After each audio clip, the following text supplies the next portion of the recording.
2 years ago, I made a video about misunderstood songs and how the actual meaning from the musicians was completely missed. I went to the comments section and saw many other examples that all checked out. Just like last time, this is not a top 10, no ranking, just a list of songs that the meaning is way different than what we all interpreted, myself included on some of these. For whatever reason, rock, metal, alternative, etc. has many famous songs that people just did not get the message. Please subscribe, it does help a ton. You know how these videos work, let's get to it.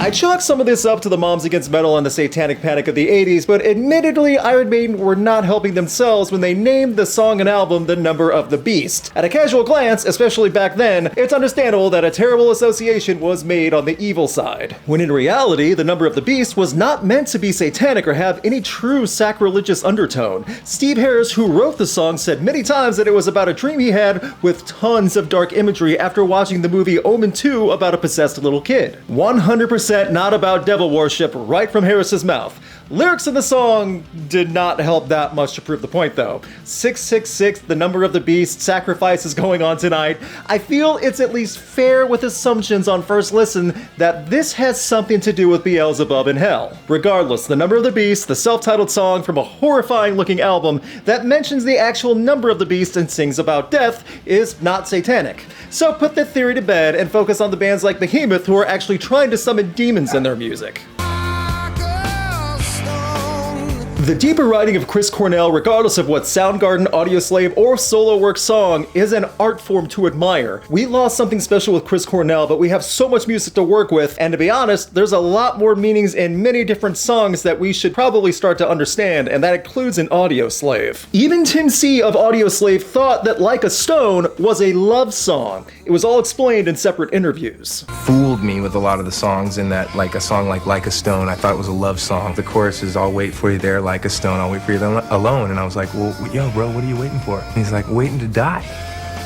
And I just went, oh, okay. And Like a Stone, like your second single, what is the principal meaning of that song?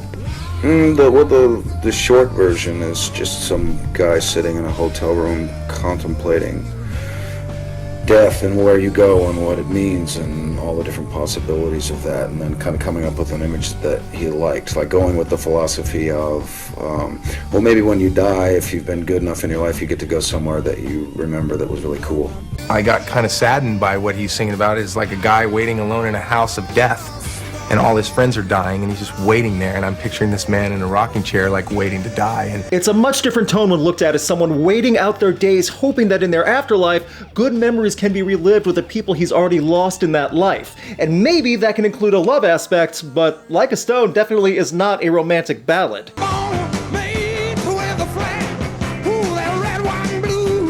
Going into the category of songs people think are patriotic, Creedence Clearwater Revival has several tracks that listeners assessed as pro-America, but in reality had a different viewpoint when singing about the good old US of A. This was pointing out how different it is for classes of people during wartime. Fortunate Son is not a rah-rah, go-get-em style of song during wartime, but that Mr. Fogarty looking at the difference between working class families having to send their sons to war in the draft, and wealthy families being able to help bribe the right people and have their kids dodge being drafted. The Vietnam War was awful, as all wars are, and the draft was one of the worst ways to enlist soldiers, and CCR wrote a song about the difference between the upper class not having to participate in legal mandates for eligible men to go overseas, and thus stayed home and circumnavigated the system as fortunate sons. This isn't the only CCR track protesting war and the path that America was going down at the time, but just like Born in the USA on the previous list, people hear anything singing about United States, and some people just burst with patriotic pride that they can't help but only think the best.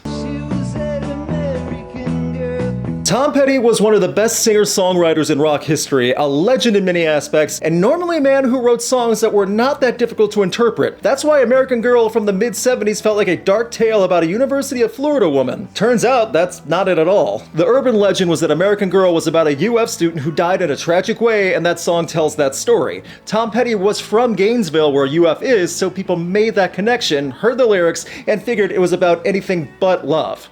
Turns out American Girl is definitely a love song. Years later in a biography talking about American Girl, Petty said it's become a huge urban myth down in Florida, and that's just not at all true. The song has nothing to do with that, but that story really gets around. This was followed up by guitarist Mike Campbell saying that the song was just a beautiful love song, and that some people take things so out of context it doesn't make sense. So there's two sources who made the song saying it's not as dark as interpreted.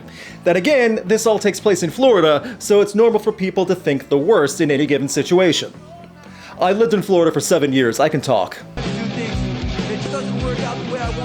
An anthem for 80s youth and a misunderstood song by 80s parents. Suicidal Tendencies created a masterpiece and a great cultural timestamp with Institutionalized. It was a statement against the Reagan-era messages of the time, but back then, people saw music video imagery and just read the title. Psycho Maiko went blue in the face explaining the meaning of the song, and it took a long time for that message to come across. Institutionalized was not a song about drug overdosing or the effects of the world driving people insane and putting them into an institution, despite the music video imagery. In an interview years ago with Mike, the singer said, "They used to have these commercials. Does your kid get angry when things don't go their way? Do they do this and that? If you answer yes to 3 or more of these, they might have a drug or alcohol problem. And you're not alone. We can help." And I'm sitting there going, dude, I've never done drugs. I don't drink. And yeah, I get angry when things don't go my way. It's called being human. I'm not a machine.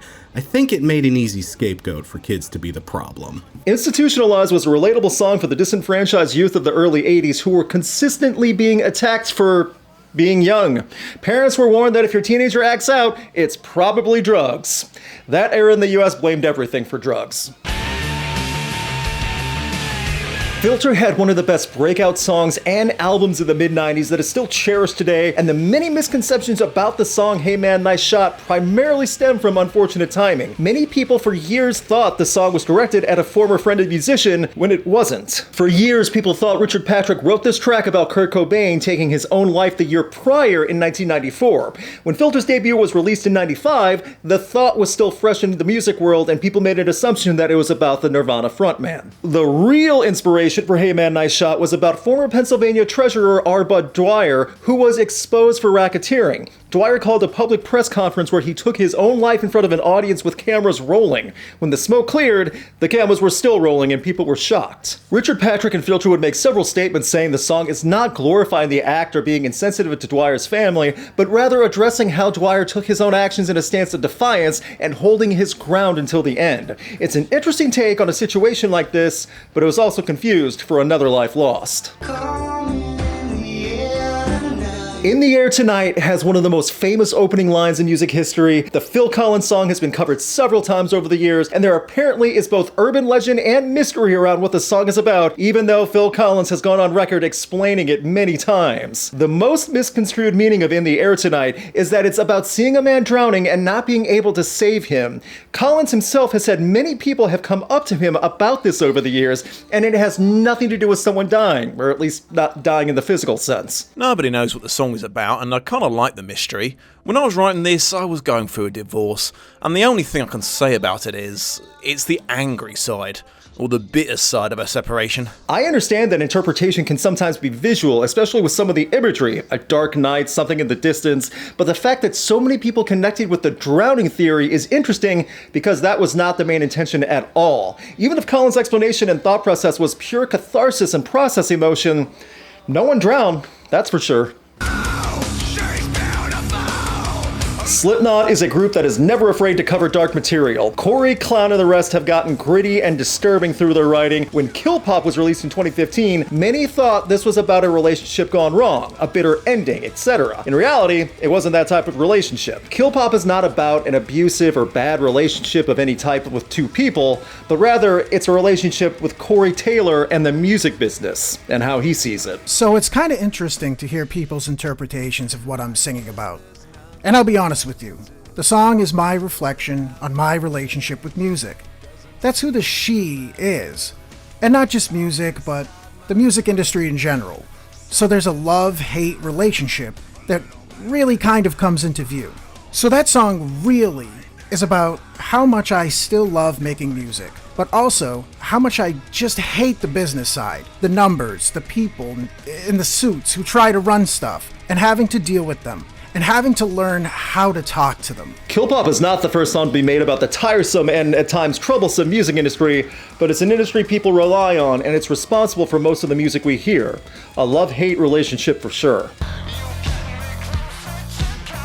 Closer was one of the most discussed songs in the comments of the first video. The Nine Inch Nails song is iconic for industrial, for the 90s, and for Trent Reznor and company in general. But what many see as a hypersexualized track is actually much darker and cannot be farther from that interpretation. Closer is about using sex as a replacement vice while dealing with self-loathing and obsession, especially with addictions. Being so strung out and hating yourself and obsessing physically and mentally over how awful you are, you turn to physical intimacy as a guttural act to feel something positive. In the end, it makes you feel emptier and hate yourself even more. Everything I just said is not what many took Closer as surface level as to this day. It's a scuzzy anthem for frat boys chanting out the chorus when talking about women. When you isolate the well-known chorus and don't pay attention to the album or any of the meaning, it can get awkward. Nine Inch Nails music has been seen as an aphrodisiac for many. The only time I saw the band live, I saw men and women losing their minds. I feel that Closer is an example of a song that listeners still are not clear about the meaning of, and oddly, don't really care. The Beatles had a lot of wild and at times controversial rumors thrown at them in the late 60s when the band was experimenting in their music and beyond. When the music became psychedelic, it was common to think that a song like Lucy in the Sky with Diamonds was hallucinogenic and referred to LSD. One of the Beatles' key songs that pushed the Fab Four into deeper experimental territory turned out to not be a tribute to LSD or a drug-inspired trip, though that was the rumor for a long time. In fact, Lucy in the Sky with Diamonds was as innocent as a schoolboy's drawing of a girl named Lucy. Literally, in fact. John Lennon said that the song was inspired by his son's drawing of a childhood friend named Lucy floating in the sky with diamonds and sparkles. As innocent as it gets. But in the late 60s, where tabloids and media were making any claims they could about the most popular band in the world, the LSD idea stuck. After the Beatles' breakup, Lennon did say that it was normal for people to associate the band's music with drugs, as the group was not exactly shying away from substances while creating music together. To better clarify from Lennon, it's easy to overestimate the influence of drugs on the Beatles' music. Also, if you see some of the wild things 3-year-olds can draw, it's hard to make a cohesive song about it and not make it sound like a drugged up trip. I do feel we all have been guilty of misinterpreting the meaning of a song, no matter how simple or layered the original message might have been. Doesn't mean we are dumb, it means we didn't see the entire picture. And possibly some of us were also dumb at the same time. It can be both. I don't think bands and artists should have to have running liner notes like Shakespeare where it explains what everything is going on so you know what the words are and what they're being said. All I ask is that when a musician or band knows that a song is greatly confused for its intent, they step in and explain to us like we're children, so there's no more confusion.